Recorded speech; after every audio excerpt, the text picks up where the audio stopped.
Welcome to our video today. I will tell you how to fix this version of Vanguard requires Secure Boot to be enabled in order to play Valorant error fast and easy.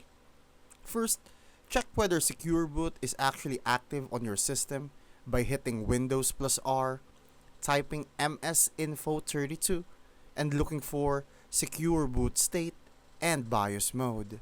You need to see UEFI as the mode and on for Secure Boot. If not, you'll need to enable it in BIOS. Next, reboot your PC and enter your BIOS or UEFI setup. Typically pressing F2, delete, or F12 during setup.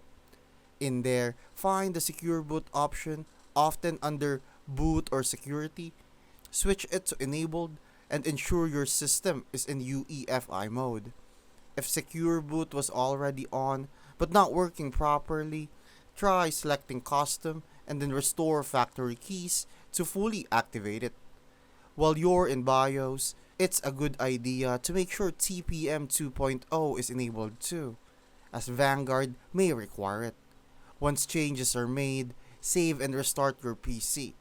Valorant should now launch without the Secure Boot error. That's it. All it takes is flipping a setting to comply with Vanguard's security requirement and you're back in the match. Thank you for watching and don't forget to subscribe for more useful guides like this.